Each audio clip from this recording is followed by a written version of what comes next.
eles são como estudar, como montar um quebra-cabeças. Porque você vai encontrar as passagens bíblicas que elas, uma complementa a outra, porque a Bíblia, ela explica a própria Bíblia, né? Dentro da Bíblia, a gente vai encontrar em vários capítulos as passagens que a gente, juntando, a gente consegue ter um entendimento. E eu gostei até dessa arte que foi feita aqui, que colocaram as peças do quebra-cabeça na Bíblia, ficou muito legal. E outra coisa que eu quero falar para vocês a respeito disso é que muitas pessoas que estudam o livro do Apocalipse e interpretações que existem, não sei se vocês já ouviram, dizem que o livro do Apocalipse não está numa sequência. Vocês vão concordar comigo, sim, que existe uma sequência, que o livro não está ali, a gente vai olhar um capítulo lá no meio e vai se cumprir depois, ou já se cumpriu antes, não. Esse é o capítulo 3, certo? Vamos começar. Ao anjo da igreja em Sardes escreve.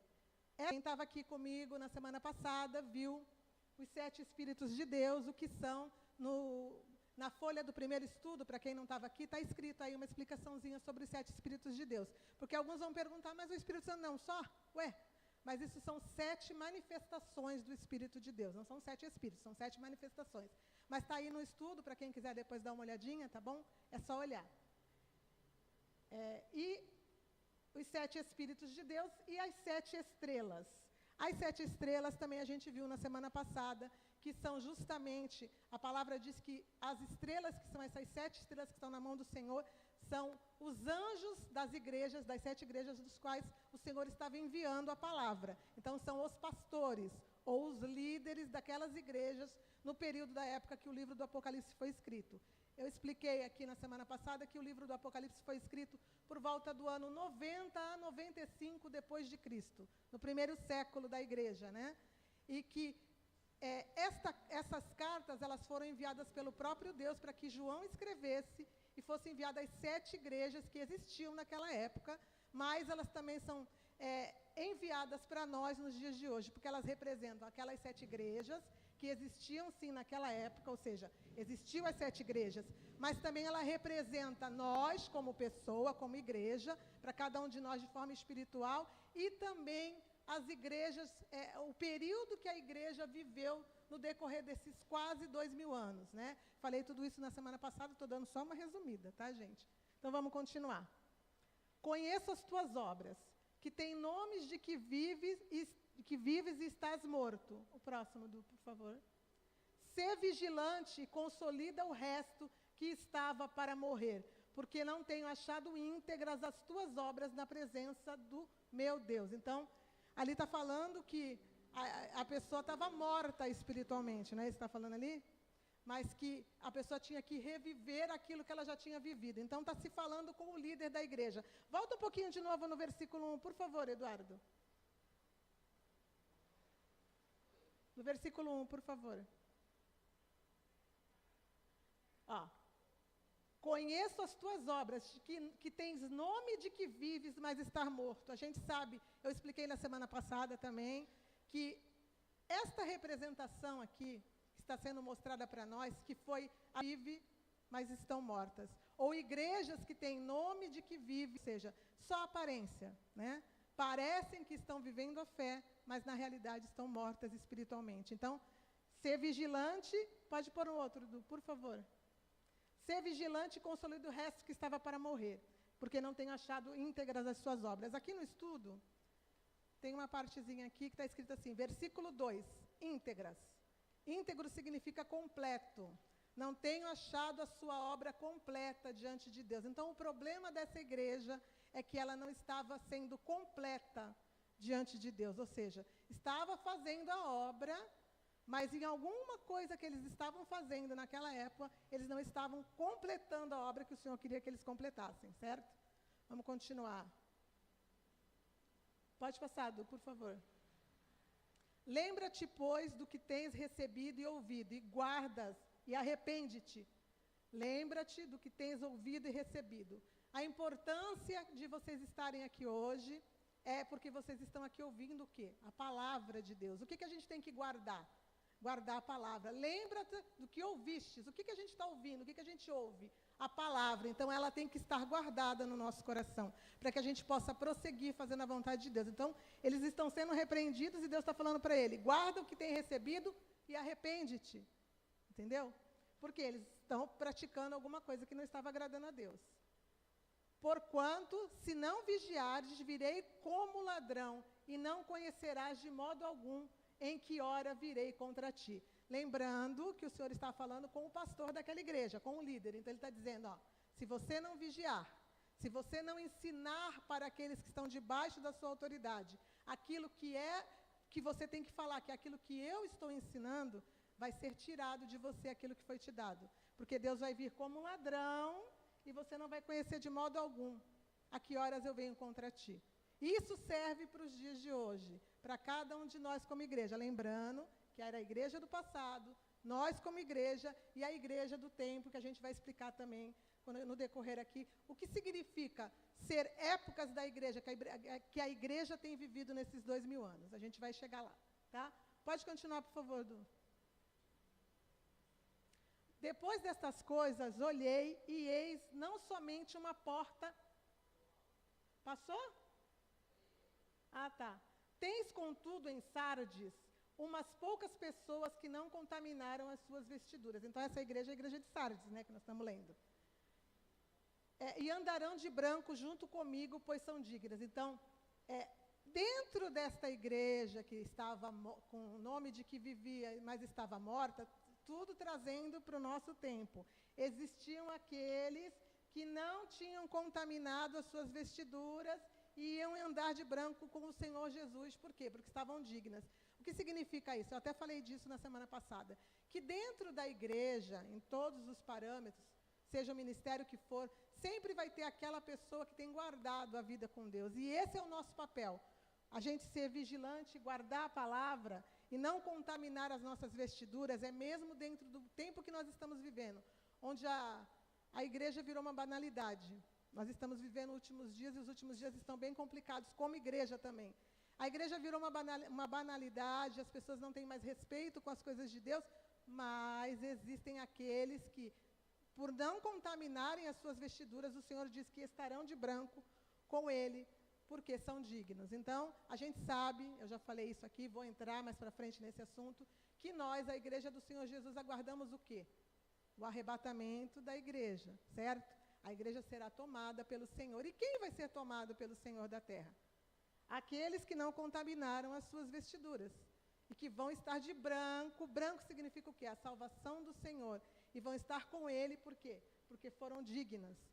Né? Dignos é uma palavra até que Deus nos dá como algo que, mesmo que a gente guarde a nossa vida, nós não merecemos essa palavra ser chamados de digno, mas o Senhor é tão amoroso que aqueles que o amam e que procuram guardar a fé, né, e o seu coração, são chamados por Ele de digno. Lembrando que, eu vou ter que voltar um pouquinho, aqueles que não estavam aqui, que é o Senhor Jesus que está falando com a igreja. Né?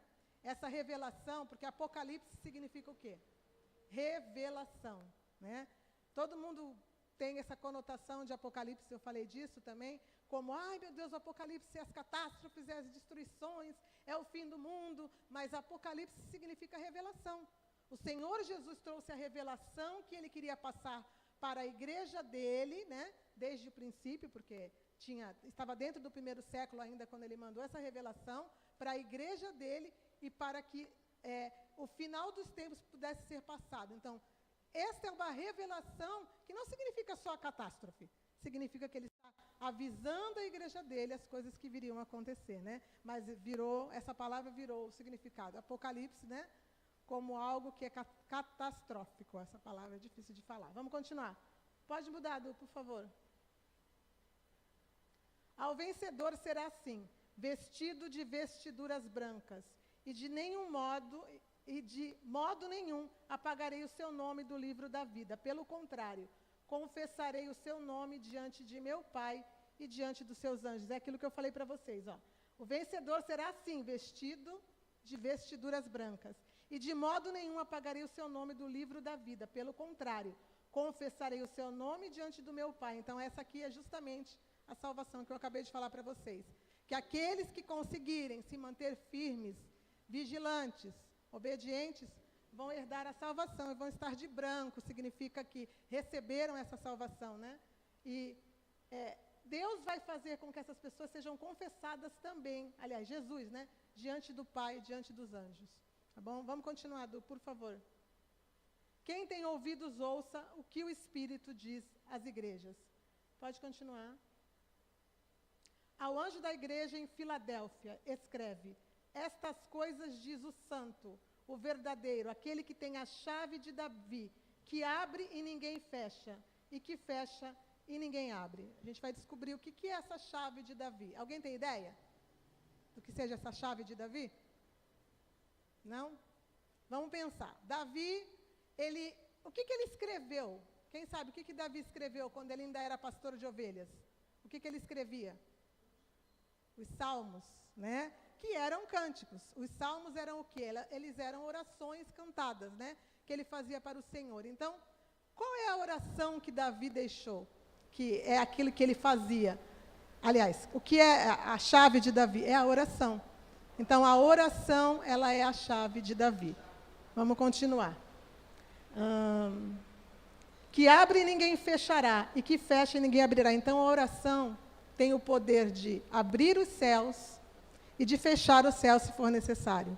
Certo? Então, é algo que nós, como igreja, temos que prestar atenção. Temos que ser como Davi. Davi, em todo tempo, ele orava.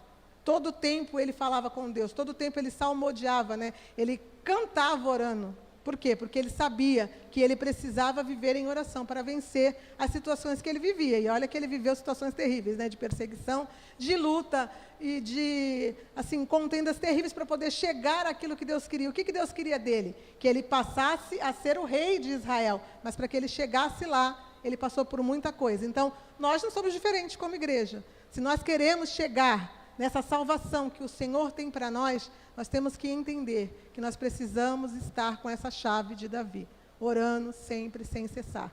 Entendeu? Este é o propósito da igreja e este era o propósito que aquela igreja daquela época precisava continuar fazendo. Vamos continuar?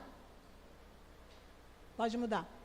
Conheça as tuas obras. Eis que tenho posto diante de ti uma porta aberta, ao qual ninguém pode fechar. Que tens pouca força, entretanto guardastes a minha palavra e não negastes o meu nome. Então, é a mesma coisa. Eu tenho colocado diante de ti uma porta aberta, ao qual ninguém pode fechar. Porque essa igreja era uma igreja que orava. Eu falei para vocês que tem 2 igrejas só que não foram repreendidas pelo Senhor. Essa é uma delas, né? Que era uma igreja de oração e que Deus disse que a porta para eles estava aberta o tempo inteiro. Ó, e que ninguém ia fechar. Porque guardastes a minha palavra e não negastes o meu nome. Então, sempre orar, vigiar e guardar a palavra. Para que a gente guarde a palavra, a gente precisa fazer o quê? Precisa aprender dela, né? Porque essa é a ordem do Senhor, que eu vou voltar depois lá no versículo que fala sobre isso, mas lá no finalzinho, que foi o que eu falei na primeira aula, para quem não estava aqui, né? Vamos continuar, Eduardo, por favor. Eis farei que alguns dos que são da sinagoga de Satanás, desses que a si mesmos se declaram judeus e não são, mas mentem, eis que eu os farei vir e prostrar-se aos teus pés e conhecer que eu te amei. Aqui já ficou mais complicado para quem não estava na semana passada, né? Porque a sinagoga de Satanás... Quem lembra que eu expliquei o que é a sinagoga de Satanás na semana passada? Quem lembra? Ninguém lembra, gente? Vocês esqueceram? Meu Deus do céu!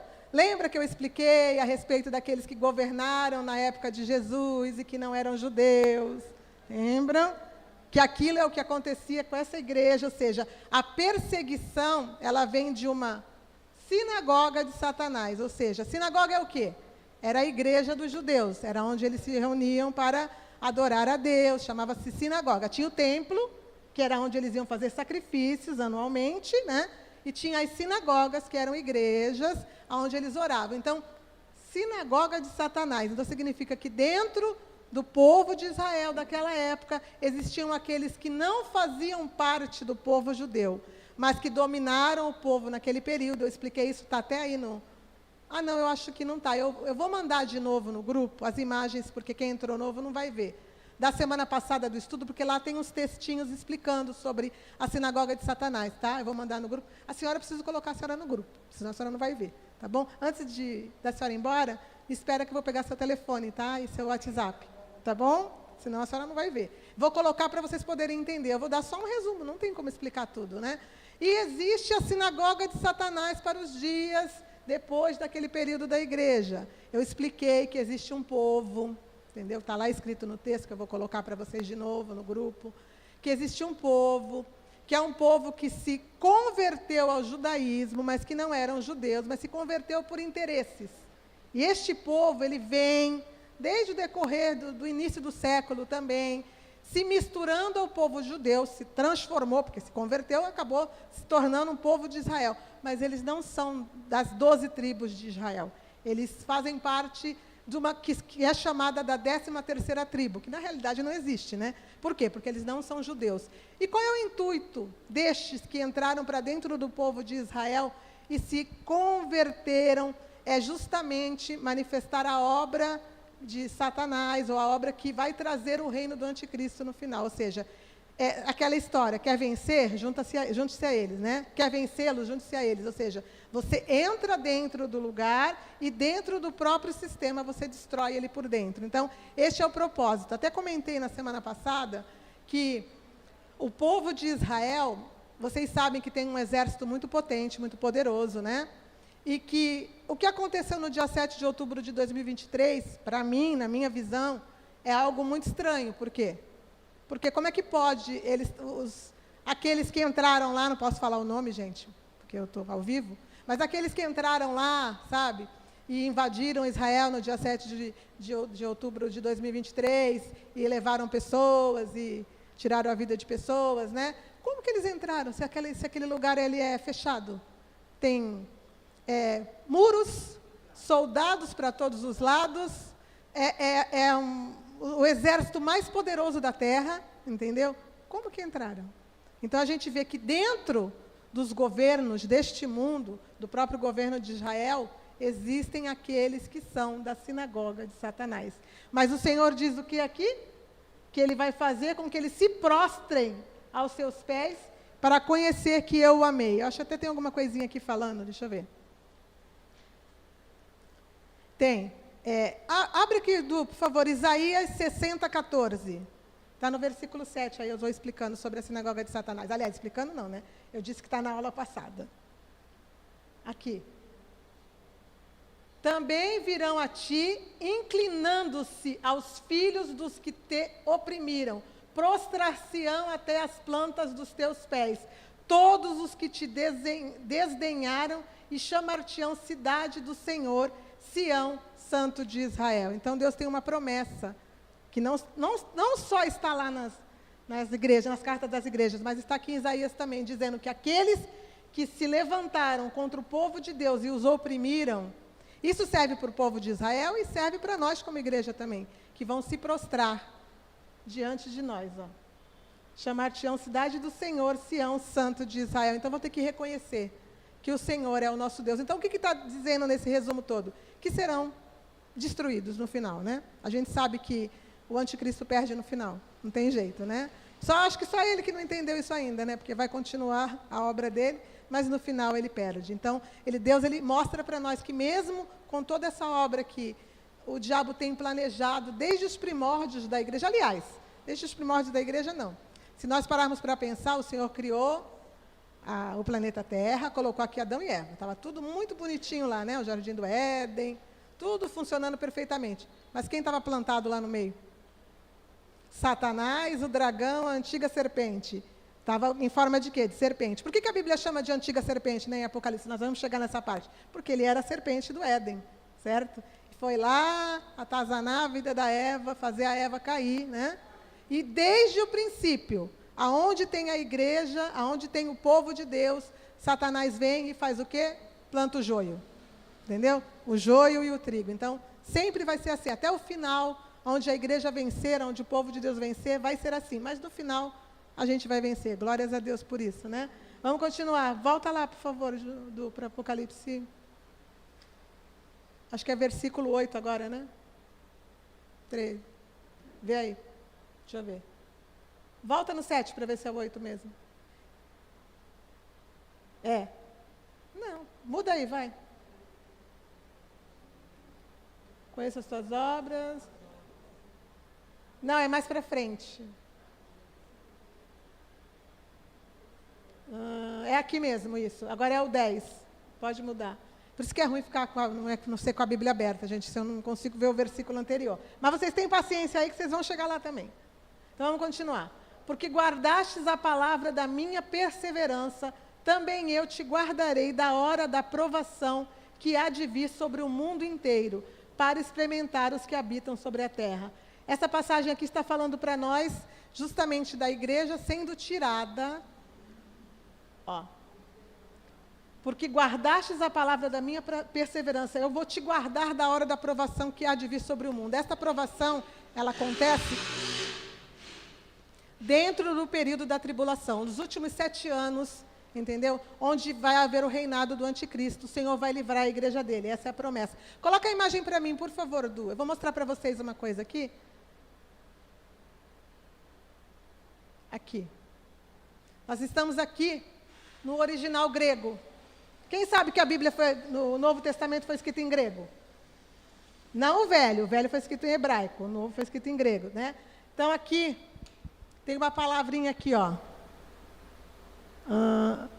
Porque você manteve a palavra da resistência e da paciência de mim, aqui é porque está traduzindo do hebraico, né? Eu também manterei você fora da. Aqui tem um pronomezinho, ek. Quem está vendo aqui, ó? E-K. Tá vendo? Que significa fora da. Isso é importante, eu estou mostrando isso para vocês aqui, porque mais para frente isso também vai ser importante. Está dizendo que o Senhor está tirando para fora da tribulação, ou para fora daquele momento, a igreja dele. Guarda essa palavrinha, nós vamos voltar nela mais para frente, entendeu? Pode continuar, Du, por favor. Agora é o 11, né? Venho sem demora, conserva o que tens, para que ninguém tome a tua coroa. Então, vamos perseverar, né, para que ninguém tome a nossa coroa. Vamos continuar, por favor. Ao vencedor faloei coluna no santuário do meu Deus, e daí jamais sairá. Gravarei também sobre ele o meu nome, o nome do meu Deus, o nome da cidade do meu Deus, a Nova Jerusalém, que desce do céu, vinda da parte do meu Deus, e o meu novo nome. Eu acho importante essa parte que fala do novo nome, porque eu não sei se vocês acompanham, eu não sei, porque quando eu comecei o estudo na semana passada, eu perguntei qual era o nível de conhecimento que as pessoas daqui tinham do Apocalipse, e eu vi que poucos, né, têm um conhecimento muito raso. Ótimo, porque vocês estão aprendendo agora. Mas aqui, existem estudos aí fora falando do nome de Jesus. Quem já ouviu falar que falam contra o nome de Jesus? Alguém já ouviu? Existe, infelizmente. Por quê? Porque a letra J não existe no hebraico, e de fato não existe a letra J. E o nome do Senhor Jesus não é Jesus, porque o nome dele é Yeshua, e de fato em hebraico é Yeshua, né? Mas acontece que a Bíblia é bem clara quando ela diz que ele vai receber um novo nome, então tanto faz. O nome que as pessoas chamam hoje aqui, que tanta gente se incomoda, não, porque não pode chamar de Jesus, porque isso é um absurdo. Tem gente que briga por causa de tudo, né? Como diz o bispo, é chato. As pessoas são chatas. Não, é brincadeira. Por quê? Isso é uma transliteração. Como é que a gente orar e pronunciar o nome que foi dado por nós, para que nós fôssemos salvos, se tivesse no hebraico? Como é que eu ia orar? Yeshua, ia sair. Tem gente que não ia nem lembrar. Aliás, nem sabiam, né? Eu mesmo, depois de muito tempo de convertida, que eu fui saber que o nome no hebraico de Jesus era Yeshua, né? Então, Yeshua, Hamashia. Quem fala hebraico aqui? Ninguém, né? Mas isso é o quê? Uma transliteração. Pegaram o nome e fizeram como se colocassem na língua das pessoas. Transliteração, chama-se isso. Então, Jesus é o nome transliterado de Yeshua. Como no inglês, né? É Jesus, como no italiano agora não estou me lembrando, mas cada língua tem o seu nome transliterado. Para quê? Para que a pessoa possa chamar o nome do Senhor. Entendeu? Então, o nome de Jesus, na realidade, esse nome que está dado para nós hoje, ele não é um nome verdadeiro. O novo nome do Senhor a gente vai conhecer lá no céu. Então, essa confusão que o povo arruma, porque não sei o quê, porque não sei... É tudo bobeira. O Senhor quer que a gente clame a Ele, Por isso ele nos permite ter o nome dele em todas as línguas. Porque como é que a pessoa vai ser salva se ela não chamar pelo nome do Senhor?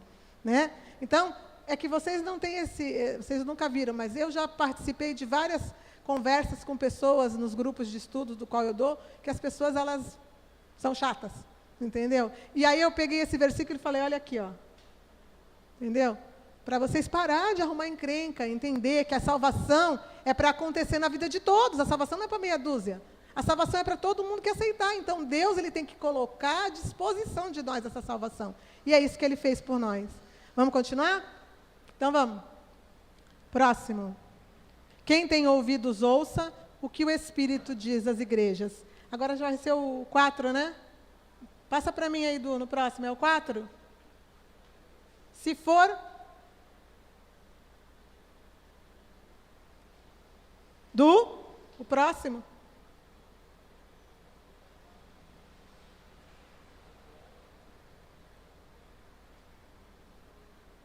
Tens, contudo, em Sardes, umas poucas pessoas... Nós já lemos essa, não deu?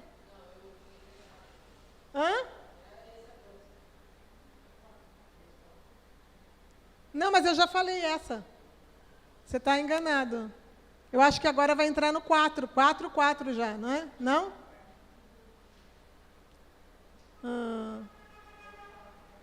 Também já falei essa, não já? Ah, não, essa não. Depois dessas coisas, olhei e eis não somente uma porta aberta no céu, como também a primeira voz que ouvi, como de trombeta, ao falar comigo, dizendo, sobe para aqui e te mostrarei o que deve acontecer depois dessas coisas. Este aqui já é o capítulo 4. Hã?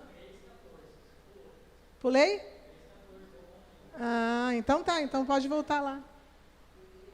Então vamos lá, a igreja... eu esqueci da igreja de Laodiceia, gente, a última igreja. Eu estou pulando a 7ª igreja, gente. Tá certo. Então vamos lá. Ao anjo da igreja de Laodiceia, essa é a 7ª igreja, que na semana passada eu falei que eu ia explicar para vocês algo aqui, né? Quase que eu pulo. Ao anjo da igreja de Laodiceia escreve, estas coisas diz o Amém, a testemunha fiel e verdadeira, o princípio da criação de Deus. O próximo.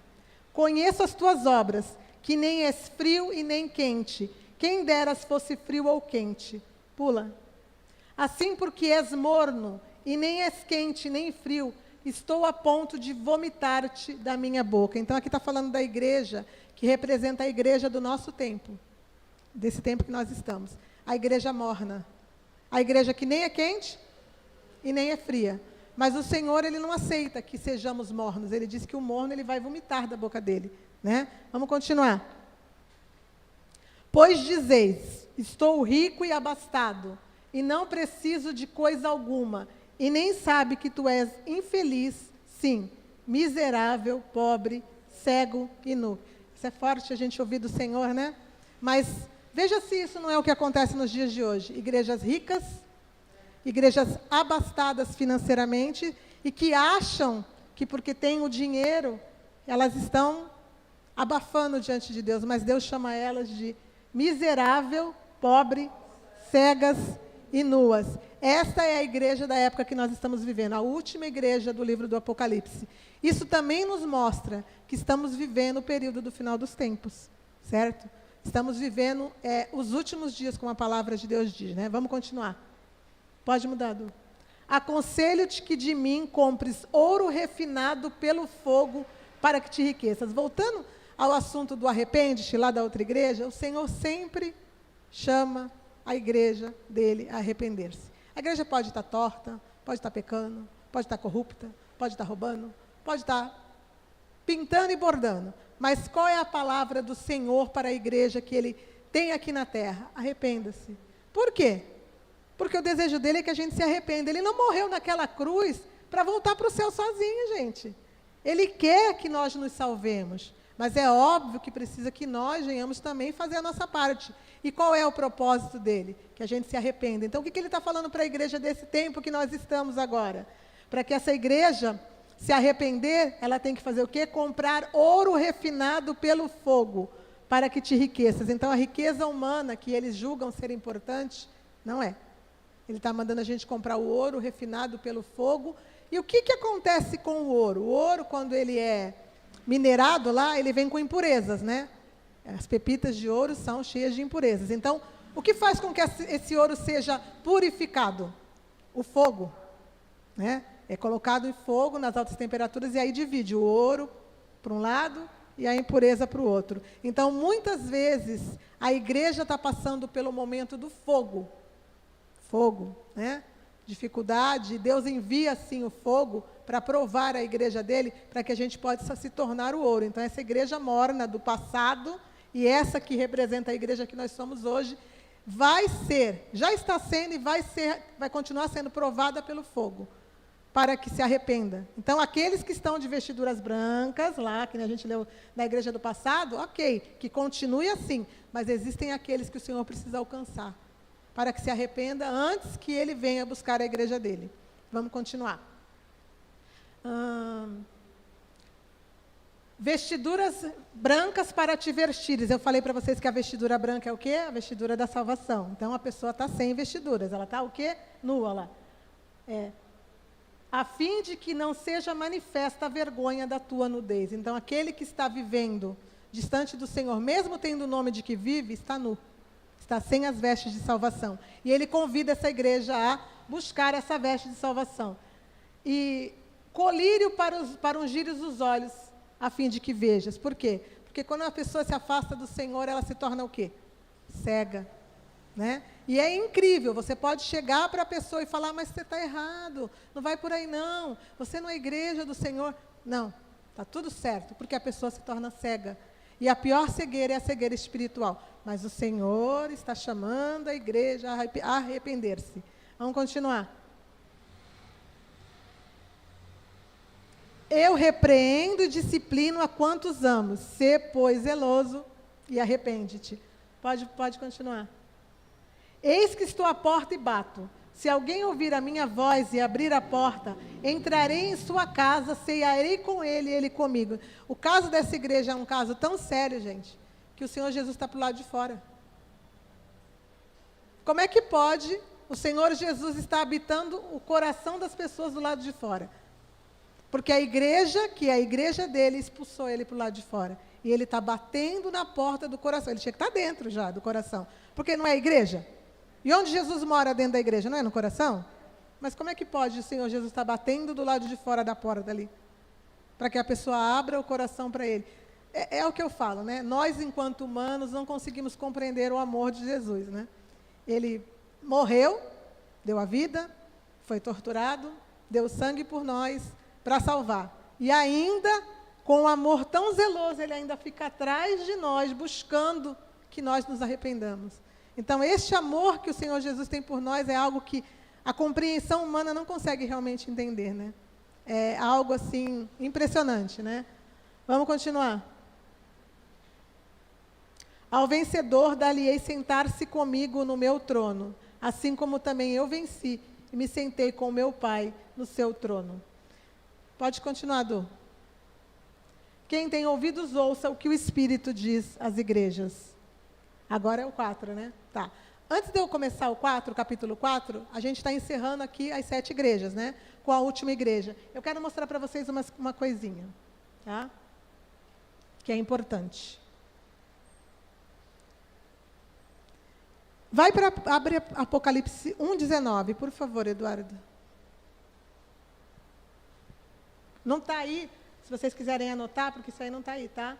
Aí, quando acabar a igreja, aí, antes de começar o capítulo 4, vocês podem anotar. Ó, Apocalipse 1:19, porque eu vou falar agora, porque não está aí no estudo, tá? Ó, anotaram? Posso falar? Eu espero vocês anotar, pode anotar. Isso. Escreve, pois, as coisas que vistes. Lembra que a gente viu no outro estudo, falando sobre isso? E eu vou subir aqui agora. E eu falei para vocês assim, ó, escreve, pois, as coisas que vistes, e parei aqui, né? Lembra que eu falei que João viu, foi o discípulo de Jesus, esteve com Jesus, né? Então, ele já viu a obra do Senhor desde o princípio. Então, ele viu. Tudo que você viu, né? Estava dentro aqui do contexto da igreja, quando ele estava explicando sobre a igreja, né?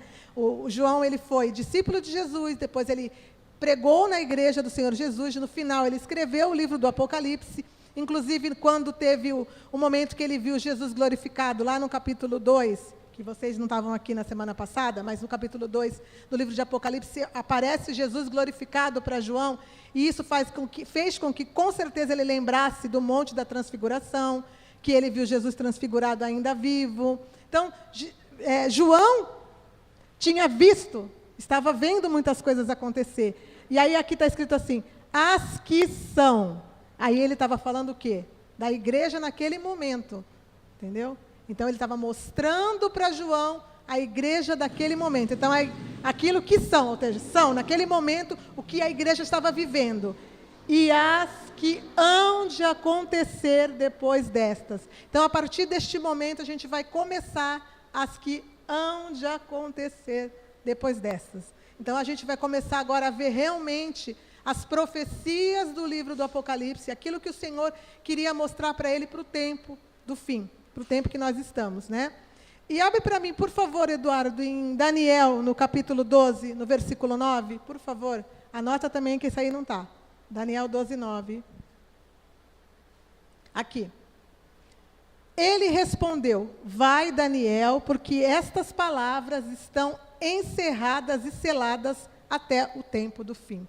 Então, as palavras do Senhor, as profecias que Daniel também recebeu, e a gente vai ver muita coisa do livro de Daniel daqui para frente, também, junto com o Apocalipse, elas foram seladas, ou seja, Deus ele não permitiu que as coisas fossem compreendidas desde o período lá de trás de Daniel, aí quando a igreja começou, que as coisas fossem compreendidas, porque essa compreensão é até o tempo do fim. E que tempo que nós estamos agora? O tempo do fim. Quem acredita que nós estamos vivendo o tempo do fim? Né? Está nítido, né? E aí a gente entende que Deus está trazendo as revelações das profecias para que hoje a gente venha entender aquilo que já aconteceu e aquilo que está acontecendo e aquilo que ainda vai acontecer. Então, daqui para frente a gente vai entrar realmente na parte mais profunda aqui da palavra. Mas a gente vai entrar com confiança, né? Confiança de que o Senhor quer que a gente guarde essa palavra, porque isso é para nos abençoar, né? A igreja dele precisa conhecer qual é o propósito e qual é o plano dele. Então, a gente vai entrar agora. Então, tá. Vamos lá. Pode colocar no Apocalipse 4:1, por favor, Edu.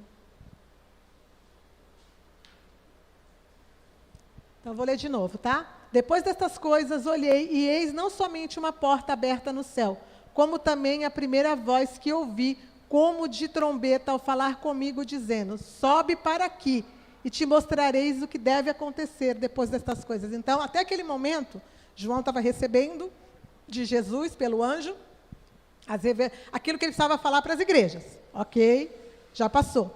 Eu expliquei que o livro de Apocalipse, ele não começa no nosso tempo. Tanto é que dentro do livro de Apocalipse estão o quê? As igrejas. O livro de Apocalipse, ele começou, a revelação do Senhor para este tempo, ela começou lá atrás, lá ainda no tempo do início da igreja. Então, o livro do Apocalipse já começou há muito tempo. As revelações do Senhor para os últimos tempos, elas trazem a igreja, porque a igreja ia viver este momento, ou seja, ia ser justamente aquela que ia aprender essa salvação para que entrasse nesse período, ou seja, quase 2.000 anos, não tem 2.000 anos ainda, né?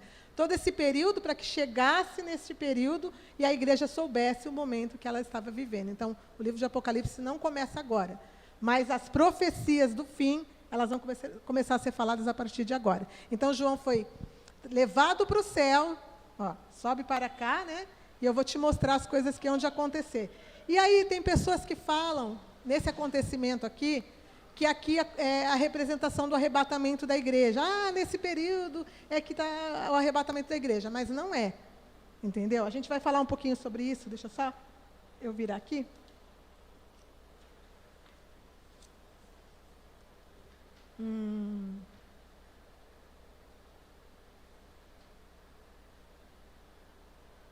Deixa eu só achar, gente, só um minutinho. Aqui, achei. Abre para mim em 2 Coríntios 12, 1, filho, por favor. 2 Coríntios 12, 1.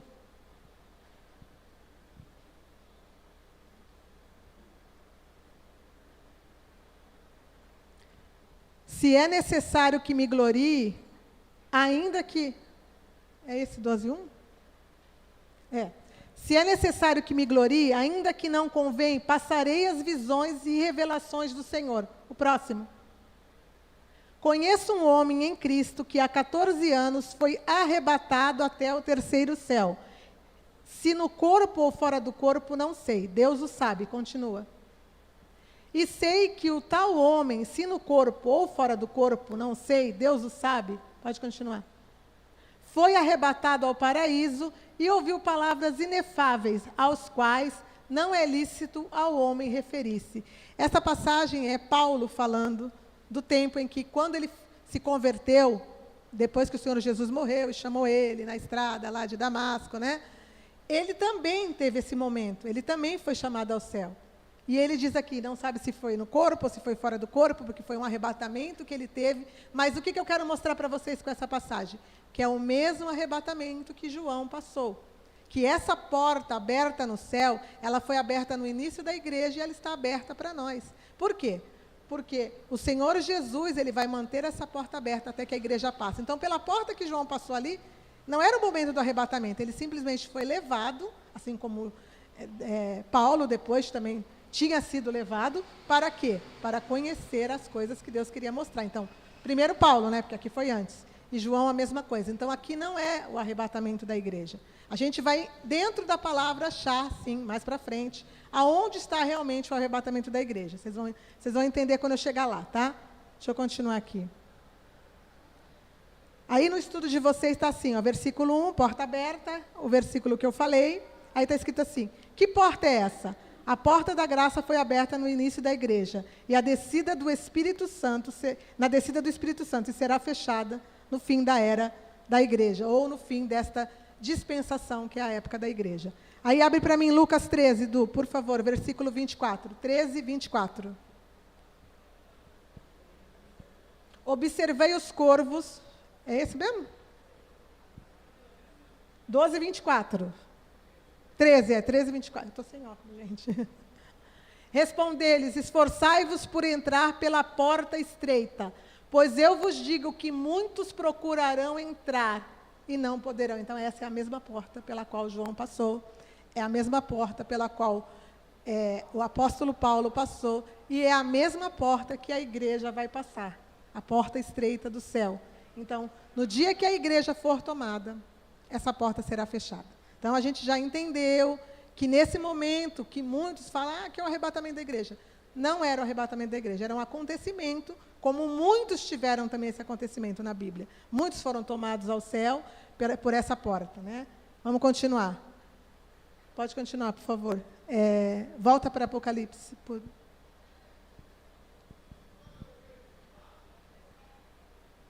Tá, pode passar. Imediatamente eu me achei em espírito, e eis armado no céu um trono, e no trono alguém sentado. Versículo 3. Continua para mim ler os 3 e depois eu vou ver aqui o que está escrito. E eis que se acha assentado, esse que se acha sentado é semelhante no aspecto à pedra de jaspe e de sardônio, e ao redor do trono há um arco-íris semelhante no aspecto de esmeralda. Aí vamos para o estudo aqui, está falando assim, versículo 3, visão do trono de Deus.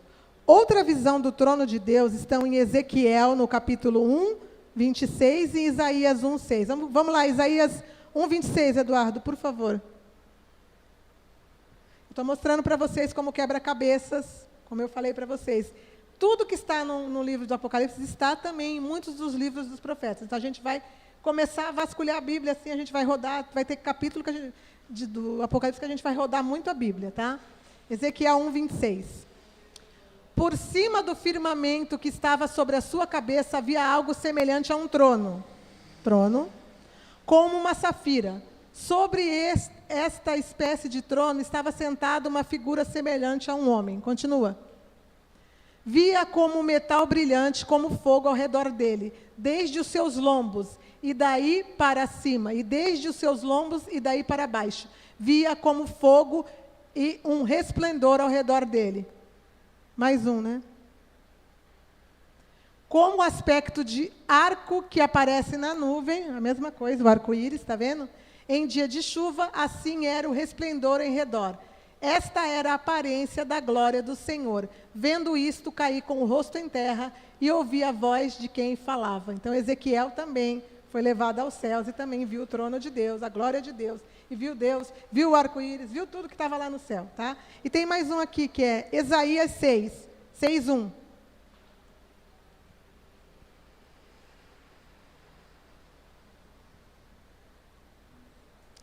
No ano da morte do rei Uzias, eu vi o Senhor assentado sobre um alto e sublime trono, e as abas das suas vestes enchiam o templo. Pode continuar. Serafins estavam por cima dele, cada um tinha 6 asas, com 2 asas cobria o rosto, com 2 cobria os seus pés e com 2 voava. Pode prosseguir. E clamavam uns aos outros, dizendo: Santo, Santo, Santo é o Senhor dos exércitos. Toda a terra está cheia da sua glória. Pode prosseguir. As bases dos limiares se moveram, e a voz do que clamava, e a casa se encheu de fumaça. Pode continuar? Então disse eu: ai de mim, estou perdido, porque sou homem de lábios impuros. Habito no meio de um povo impuro, de impuros lábios, e os meus olhos viram o Rei, o Senhor dos exércitos. Põe no 6 para me ver o que tem no 6. Então um dos serafins voou para mim, trazendo na mão uma brasa vívida, que tirara do altar com uma tenaz. Então Isaías também esteve no mesmo trono de Deus, que a gente está vendo lá em Apocalipse. Vamos continuar no Apocalipse, por favor, Edu.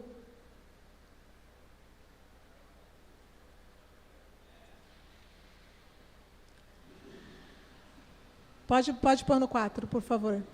Ao redor do trono há também 24 tronos, e assentados neles 24 anciões, vestidos de branco, em cujas cabeças estão coroas de ouro. Isso aqui é interessante. Deixa eu ver aqui direitinho.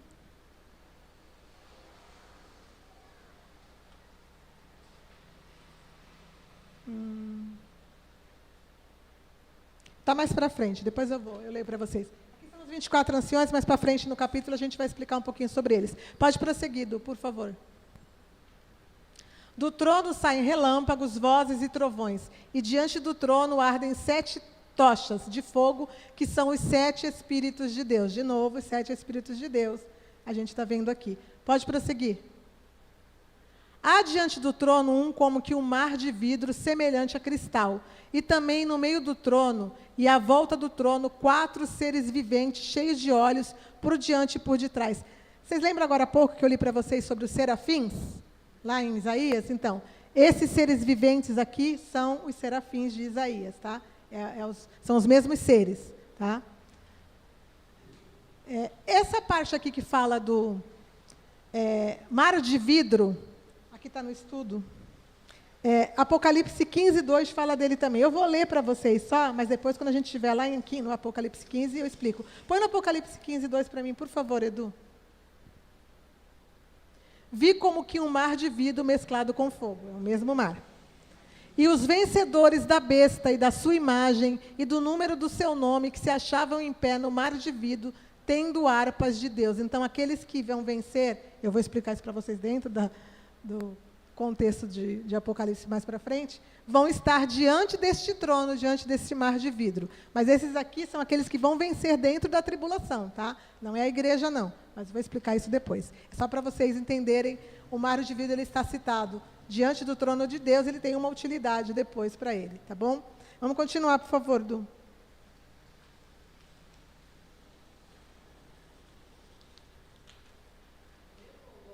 Pode ir para o segundo, para o outro capítulo. Voltar para o Apocalipse normal. Gente, vocês me ajudam aí, porque eu estou sem Bíblia na mão, eu fico perdidinha.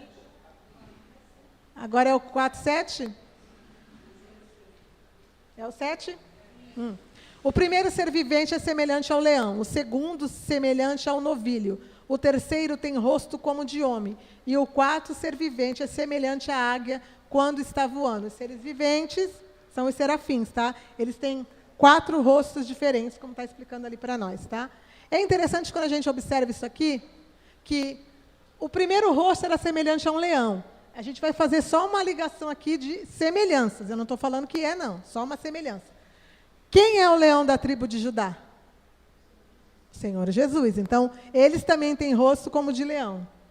Aí, o segundo semelhante a um novilho. A gente vai olhar o novilho, mas a gente pode pensar que os novilhos eram sacrificados e os cordeiros também eram sacrificados. Então, também é algo que nos remete à aparência do Senhor Jesus.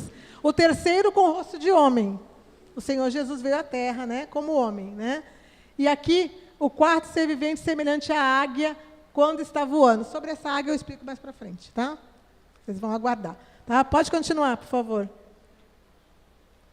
E os 4 seres viventes, tendo cada um deles, respectivamente, 6 asas, então estão cheios de olhos ao redor e por dentro, e não têm descanso, nem de dia, nem de noite, proclamando santo, santo, santo, igual a gente viu em Isaías, né?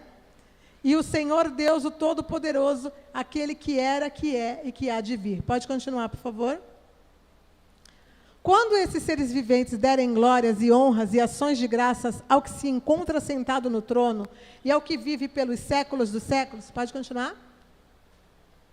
Os 24 anciões prostrar-se-ão diante daquele que se encontra sentado no trono e adorarão o que vive pelos séculos dos séculos e depositarão as suas coroas diante do trono, proclamando. Pode continuar? Tu és digno, Senhor e Deus, nosso, de receber a glória, a honra e o poder, porque todas as coisas tu criaste, sim, por causa da tua vontade, vieram a existir e foram criadas. Aqui está mostrando para nós algum acontecimento que estava acontecendo ali no céu, que quando derem glórias, quando derem honras, vão se prostrar diante de Deus e colocar no chão as suas coroas. Eu acredito, e aqui eu vou falar do que eu acredito, tá, gente? Que esse acontecimento citado aqui, ele vai se cumprir no momento que a igreja for arrebatada. Entendeu? Mas eu vou explicar para vocês mais para frente como que vai se dar o arrebatamento da igreja, e vocês vão ver se vocês concordam comigo, tá? Mas aqui não está falando isso, só está dizendo que no momento que eles derem glórias, alguma coisa vai acontecer, né? E aí vão se prostrar, vão colocar as coroas no chão, vão render glórias ao Senhor. Tem que ser um acontecimento muito importante, né? Para que eles venham glorificar. Mas a gente vai ver isso mais para frente, tá bom? Pode continuar, por favor. Vi na mão direita daquele que estava sentado no trono um livro escrito por dentro e por fora, de todo selado com 7 selos. Voltando a explicar que isso aqui, que está aqui, eu falei para o pessoal que estava aqui na semana passada, que não é um livro, né? É um pergaminho. No passado não se escreviam livros, se escreviam pergaminhos. A tradução é que colocou. Então ele viu o quê? Um pergaminho escrito por dentro e por fora. Então o pergaminho estava escrito por fora, pela parte da frente e pela parte de trás. E de todo selado com 7 selos. Quem viu já a imagem do pergaminho, que às vezes tem na internet, está viradinho assim, com 7 selinhos em cima? Então a gente vai ver isso também. Semana que vem eu vou trazer para vocês essas imagens para vocês verem, que agora só está falando superficialmente, vai entrar nos selos mesmo na semana que vem, né? Pode continuar, por favor, Du. Vi também um anjo forte que proclamava em grande voz: quem é digno de abrir o livro e de lhe desatar os selos? Continua. Ora, nem no céu, nem sobre a terra, nem debaixo da terra, ninguém podia abrir o livro, ou o pergaminho, e nem mesmo olhar para ele. Continua. E eu chorava muito, porque ninguém foi achado digno de abrir o livro, e nem mesmo olhar para ele. Continua. Todavia, um dos anciões me disse: não chores, eis que o leão da tribo de Judá, a raiz de Davi, venceu para abrir o livro e os seus 7 selos. Então, quem é esse aqui? O leão da tribo de Judá, a raiz de Davi. Leão da tribo de Judá, porque a tribo de Judá, ela tem como símbolo, a representação dela é um leão. Nós vamos ver isso na semana que vem também. E raiz de Davi. Por quê? Porque ele veio da descendência de Davi, o rebento de Davi, ou seja, ele veio do parentesco de Davi. Então, é Jesus. Venceu para abrir o livro e abrir os seus 7 selos. Isso é importante, eu quero que vocês prestem atenção em mim. Dentro do livro do Apocalipse, a gente vai entrar agora, na realidade, a gente vai entrar na semana que vem, realmente, nos selos propriamente ditos, mas vai se falar dos 7 selos do Apocalipse. Muitos falam que esses selos estão dentro dos últimos 7 anos da tribulação. Eu não sei se alguém já ouviu isso, que o cumprimento dos selos também está dentro da tribulação. Mas, na realidade, primeiro, que aqui está mostrando para nós que quem vai abrir o selo é Jesus. Jesus abre o selo. Então, não é uma catástrofe que o mal vai causar, que os reinos do mundo vão causar, que o anticristo vai causar, não. Quem vai abrir os selos é Jesus. E o que será que está descrito neste pergaminho, escrito por dentro e por fora, selado com 7 selos? São os últimos 7 anos da tribulação. Isso está descrito dentro deste livro, mas ele está selado por fora com 7 selos. E o que precisa acontecer para que se inicie os últimos 7 anos da tribulação? Quem sabe me dizer? Sim, mas o que precisa acontecer nesse contexto que eu estou falando aqui com vocês? Para que o pergaminho seja aberto, o que precisa ser feito primeiro? Exatamente, precisa se tirar os selos. Então, os selos serão quebrados fora dos 7 anos da tribulação, antes de começar os 7 anos da tribulação. E o que eu quero mostrar para vocês é que esses selos já começaram a ser quebrados. Nós já estamos vivendo os selos da tribulação. Eu vou explicar para vocês quando a gente começar a falar sobre eles, mas eu estou adiantando para vocês que, para que comece os últimos 7 anos, o Senhor Jesus tinha que começar a quebrar os selos, senão não dá para abrir. Como é que vai abrir o pergaminho se está fechado? Então, os selos estão fora dos últimos 7 anos da tribulação. Então, a igreja vê o período dos selos. Então, nós estamos aqui e o início dos selos, esse quebrar dos selos do Senhor Jesus já se iniciou. E a gente vai ver isso tudinho nos próximos capítulos que serão emocionantes, tá? Deixa eu ver aqui.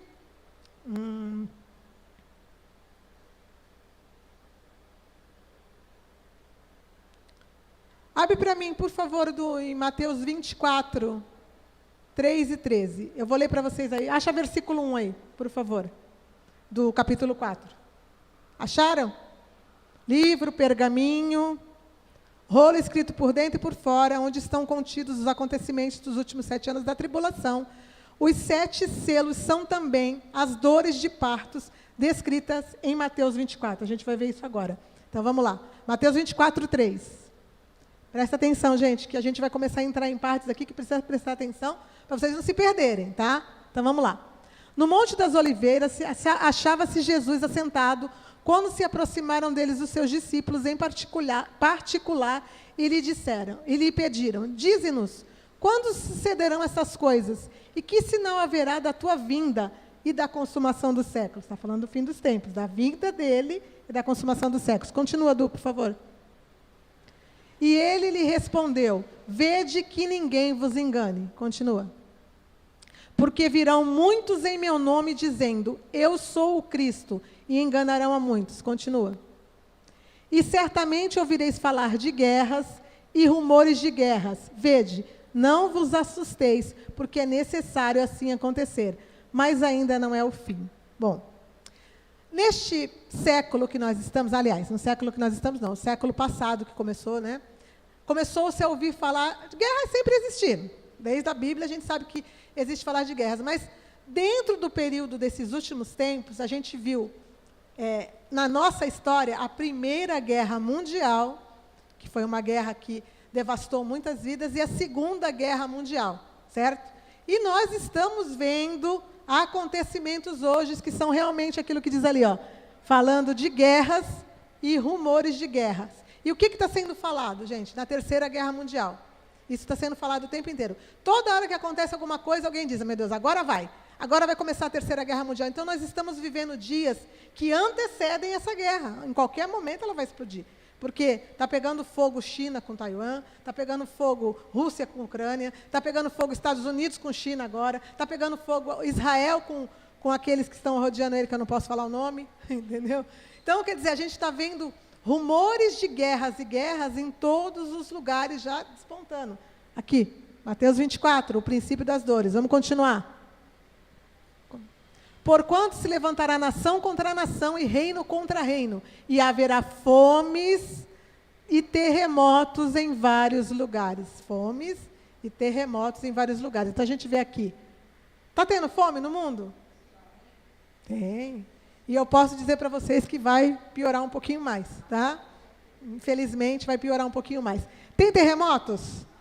Aí alguém vai dizer para mim, mas sempre teve terremotos. Mas se você buscar na internet, quando começou a piorar os terremotos, quando começou a ter terremotos com mais intensidade e mais próximos um do outro, se você pesquisar na internet, você vai ver que a partir de 2002, 2003, começou a acontecer isso. Então, hoje a gente vê terremotos que aconteciam, tipo, de 15 em 15 anos, de 50 em 50 anos, fortes, acontecendo o tempo inteiro. Hoje mesmo teve um. Quem viu? Teve um terremoto, se vocês não viram, no sul da América do Sul, lá para baixo, já, na divisa lá com a Antártica. E esse terremoto causou um alerta de tsunami. Um alerta de tsunami para a Argentina e para o Chile, se eu não me engano. Então, teve até recuo de mar. Entendeu? Até o tempo que eu estava vendo as notícias, ele não tinha chegado, mas as ondas estavam previstas para ondas de 3 metros chegarem lá. Entendeu? E tem tido terremotos também vizinhando nós aqui direto. Não sei se vocês veem. Tem terremotos que estão acontecendo ali no mar, próximo da Bahia, de Pernambuco, ali no litoral nordeste, aliás, e também na nossa direção aqui, gente. Está acontecendo terremotos no mar. Vira e mexe, acontece um lá de 6, de 5, de 5.4, de 6.1. Então, a gente está vivendo momentos complicados. Mas eu volto a dizer, isso é para a gente ficar com medo? Não. O que a palavra nos fala? O que o Senhor Jesus disse? A gente... Tu está comendo aí, menino? Jesus nos falou o quê? Que quando essas coisas começassem a acontecer, era para a gente fazer o quê? Olhar para o alto e glorificar, dar glórias a Deus, porque a nossa redenção estava ficando próxima. Então, a gente vai chegar nesse versículo também, que eu vou falar dele mais para frente, mas vamos continuar. Pode pular, Azul, por favor.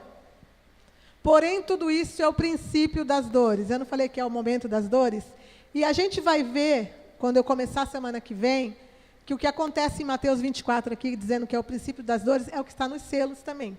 Eu vou mostrar isso para vocês. Então, o princípio das dores de Mateus 24 e os selos do Apocalipse, eles são o princípio das dores e eles acontecem com a igreja. Não todos, mas alguns, a maioria, com a igreja na terra. Tá bom? Pode continuar, Du. Então sereis atribulados e vos matarão.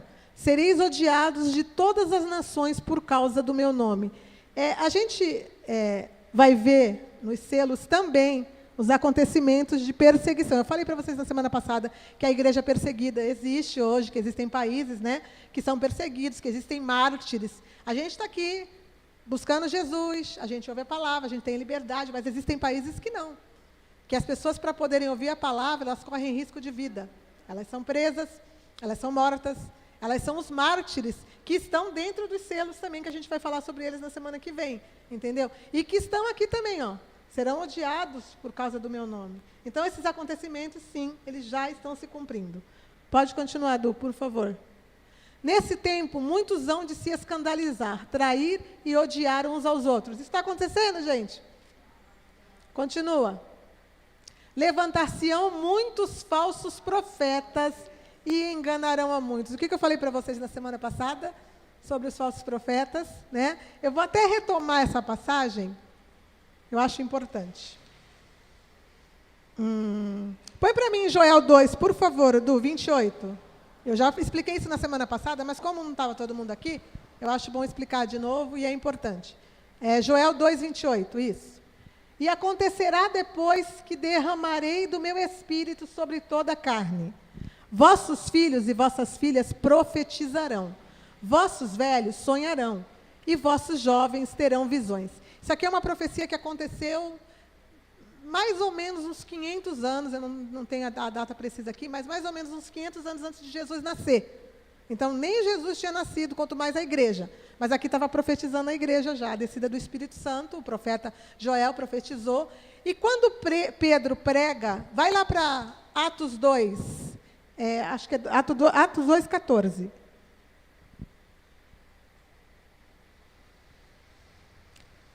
Então se levantou Pedro com os 11 e, erguendo a voz, advertiu-os nestes termos: varões judeus, isso aqui já é Pedro pregando, quando o Espírito Santo desceu e iniciou a igreja, tá? Atos dos Apóstolos. Varões judeus e todos os habitantes de Jerusalém, tomai conhecimento disto e atentai nas minhas palavras. Continua. Estes homens não estão embriagados, como vindes pensando, sendo esta a terceira hora do dia. Eles estavam falando em línguas, o Espírito Santo tinha descido, e muitos que nunca tinham visto isso acontecer estavam achando que eles estavam bêbados, né? E começaram a falar, e Pedro foi explicar para eles que não. Continua. Mas o que ocorre é o que foi dito por intermédio do profeta Joel, que nós acabamos de ler. Continua, por favor. E acontecerá nos últimos dias, diz o Senhor, que derramarei do meu espírito sobre toda a carne. Vossos filhos e vossas filhas profetizarão, vossos jovens terão visões e sonharão os vossos velhos. Então ele falou a mesma coisa que estava em Joel, e ele disse aqui que nos últimos dias, eu falei disso na semana passada, então significa que lá atrás, quando a igreja estava começando, quando o Senhor Jesus tinha acabado de ressuscitar e ascender aos céus, já era para Deus os últimos dias. Os últimos dias, que a igreja já está vivendo os últimos 2 dias. O que significa isso? Eu expliquei na semana passada que Deus, ele conta o tempo, um dia como 1000 anos e 1000 anos como um dia, né? E que para Deus o reinado do homem na terra, ele duraria somente 6.000 anos. Então aqui estava dizendo para nós que os últimos 2 dias que viriam, que são os últimos 2.000 anos do qual nós estamos dentro, já estamos chegando próximos do fim, estava iniciando aqui, no momento que a igreja estava começando, o Espírito Santo desceu e ali iniciou o tempo da igreja. Findou o tempo da lei, iniciou o tempo da igreja. Só o povo de Israel que não sabe disso, né? Que já findou o tempo da lei para Deus. Mas eles não sabem, né? Eles acham que não, a gente vai falar de tudo isso mais para frente. Vamos continuar. Então, eu estou explicando para vocês que profecia, sonhos e visões é de Deus, certo? Mas que no tempo que nós estamos, o que a gente acabou de ler lá em Mateus? Que existiriam o quê? Muitos falsos cristos e falsos profetas. Falsos cristos. A palavra Cristo, ela significa ungido, tá? A palavra é Machia, né? É Yeshua HaMachia. Machia é Messias ou ungido. Então está dizendo que iam ter pessoas que iam se colocar como ungidos, né? Iam dizer, eu sou ungido. Inclusive apareceu um aí, está na internet. É que vocês não veem essas coisas. Eu tenho que ver, né? Eu sou obrigada. Eu falo disso, né? Apareceu um aí que está dizendo que ele é o sucessor de Jesus Cristo, o sucessor de Maomé, que ele é aquele que vem para fazer a paz e a justiça. Está aí na internet, bombando, gente. Para vocês verem como nós estamos vivendo esses últimos dias. É que vocês não acompanham, né? Então, falsos ungidos e falsos profetas. Aí a gente entra numa parte delicada, que a gente está vendo na igreja, que eu até, nas igrejas que a gente leu na semana passada, a gente falou muito disso, né? Até falei sobre isso. Lá fala sobre esses falsos profetas que viriam, e eu expliquei isso lá, e a gente vê que nós estamos vivendo esse tempo. Existem profecias para todo gosto. Profecia de todo tipo aí. E como a gente vai saber se essa profecia vem de Deus ou não? Porque a profecia também é bíblica, tem profecia, né? Como saber se ela está descrita na palavra? Se essa profecia, ela combina com a Bíblia, se ela se encaixa na palavra, então ela vem de Deus. E se ela não se encaixa? A gente descarta, entendeu? Como se proteger nesse tempo que nós estamos? Nós precisamos conhecer a palavra. Por isso, a necessidade de ler a Bíblia. Meu povo sofre porque não tem conhecimento. Então, se eu não tenho conhecimento, eu sou um alvo fácil para ser enganado, né? Mas eu expliquei também que existem aqueles que estão começando agora. Como saber tudo que está aqui, meu Deus? Eu comecei agora. Mas o que é importante nós fazermos? Tudo que vier para nós sendo apresentado, eu não sei tudo, mas me apresentaram alguma coisa que eu achei estranha. Eu vou para a Bíblia para ver se ela é real. Simples. Eu posso não saber tudo, mas eu tenho como buscar na Bíblia se aquilo que está sendo falado para mim faz sentido. Como este que eu estou falando para vocês, que está aí dizendo que ele é ungido. Para mim é simples saber que ele não é. Por quê? Porque eu conheço a palavra. Mas tem pessoas que estão acreditando. Tem pessoas seguindo ele.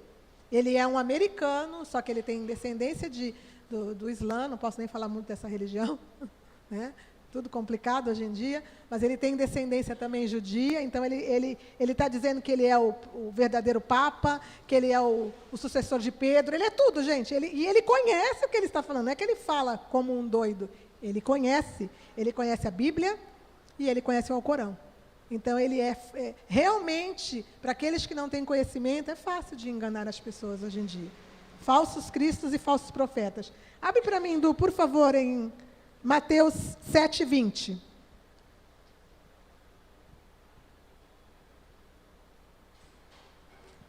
Assim, pois, pelos seus frutos os conhecereis. Então, como é que a gente conhece um profeta?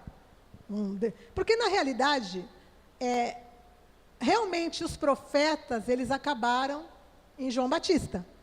O último profeta bíblico foi João Batista. Mas o que existe hoje? Existe o espírito de profecias, ou as pessoas profetizam pelo Espírito Santo. O Espírito Santo dá a condição da pessoa saber, profetizar, entender o que está acontecendo. Deus revela, sim, pelo Espírito Santo. Não é que são profetas, as pessoas têm um espírito de profecia, isso é um dom, certo? As pessoas já se dizem, eu sou profeta, já começa por aí, né? Complicado, né? Mas aí a gente vê aqui, pelos frutos os conhecereis. Põe para mim agora em Marcos 13:22. Pois surgirão falsos cristos e falsos profetas, operando sinais e prodígios, para enganar, se possível, os próprios eleitos. Então, é possível enganar um eleito? Vocês acham que é? Um eleito que não conhece a palavra. Porque o eleito de Deus, que tem consciência, que precisa ter entendimento da palavra, esse não será enganado. Então, se possível fosse, enganaria os escolhidos, mas os escolhidos precisam se manter como? Vigilantes, para que não sejam enganados. Agora a gente vai explicar isso aqui, está falando de profecia. Muitos têm uma confusãozinha também aí. Às vezes o pastor da igreja A, B, C, D, é que a gente não está aqui para falar de igreja, não está para falar de pastor, não está para falar de ministério. A gente está explicando do contexto da palavra. Então, a gente tem que colocar tudo no... Faz parte, né? Mas a gente tem que explicar para vocês. Profeta não é aquele que prega a palavra. Profeta é aquele que profetiza, certo? Aquele que prega a palavra é pregador. Abre para mim, por favor, em 2 Pedro 2:1.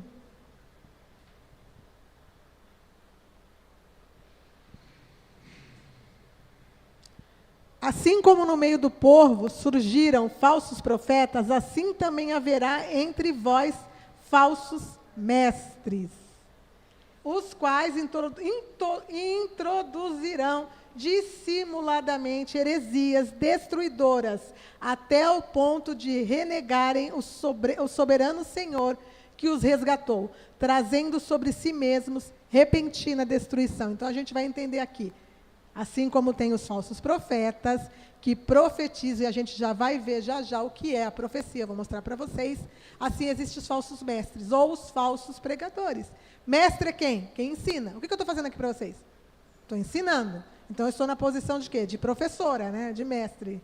Mas existem aqueles que têm dentro das igrejas introduzido heresias.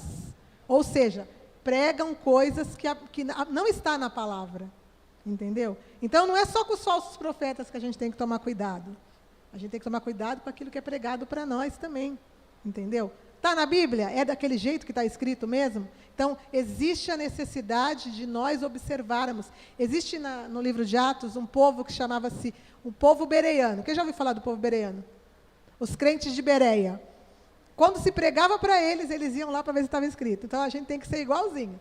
Pregou para mim, eu vou lá ver se está escrito. Por isso a importância de a gente pegar e estar aqui mostrando para vocês. Não adianta eu vir aqui contar para vocês uma história. Eu tenho que mostrar para vocês que o que eu estou falando está contido na palavra. Então, é a importância de se conhecer a Bíblia. Então, hoje vocês entenderam que falso profeta e falso pastor são duas coisas diferentes, né? Porque às vezes o pastor está pregando, a pessoa chama, é falso profeta. Não, ele não é falso profeta. Ele é um pastor. Ele pode ser um falso pastor? Pode ou não. Pode ser uma pessoa que está ofendendo ou querendo ofender o pastor. Mas é diferente aquele que prega e coloca heresias, ou seja, traz o profano para o santo, mistura as coisas, né? Não tem gente que faz isso por aí nas igrejas? Assim também tem aqueles que profetizam coisas que não vão se cumprir, ou profetizam coisas que vêm de espíritos imundos, Porque a gente não pode esquecer que os anjos caídos, que são aqueles que hoje... eu vou explicar tudo isso para vocês. Na realidade, eles não são os demônios, mas isso fica mais para frente, tá? Os anjos caídos, eles são anjos, gente. Caíram, mas eles conhecem o céu. Então, eles sabem profetizar. Eles sabem falar em línguas, eles sabem profetizar, eles sabem tudo. Então, existe a facilidade do engano por causa disso. A diferença é a gente estar vigilante e buscando o entendimento pelo Espírito Santo, tá? Deixa eu ver aqui, para a gente continuar.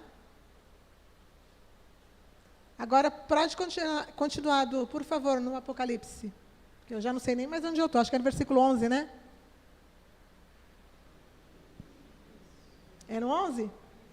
É? Versículo 11 do... Não.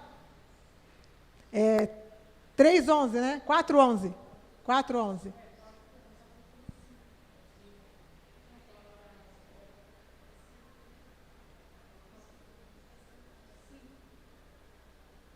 É 5:11? Tá, então vamos lá. Já estou no 5? Ah, então tá. Então vamos lá. E ouvi uma voz de muitos anjos ao redor do trono, dos seres viventes e dos anciões, cujo número era de milhões e de milhares. Continua, por favor. Proclamando em grande voz, digno é o Cordeiro que foi morto, de receber o poder, a riqueza, e a sabedoria, e a força, e a honra, e a glória e o louvor. Pode continuar?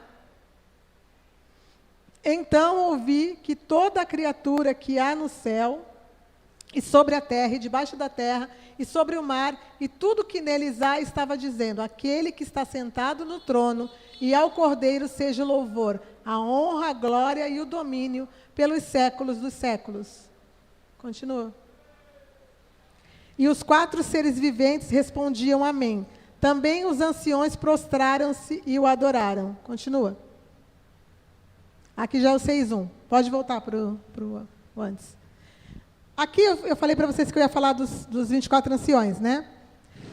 Existem alguns que pregam, algumas interpretações que falam que os 24 anciões são a igreja já no céu, né? Acham que na época, ali no momento que João sobe, ali é o arrebatamento da igreja, e que os 24 anciões, só porque eles têm coroa e estão vestidos de branco, eles são a igreja, né? A representação da igreja. Mas, na realidade, a gente vai ver o que fala aqui sobre os 24 anciões. Eles aparecem em Apocalipse 4:10 pela primeira vez, depois em 5:11, que a gente leu agora há pouco.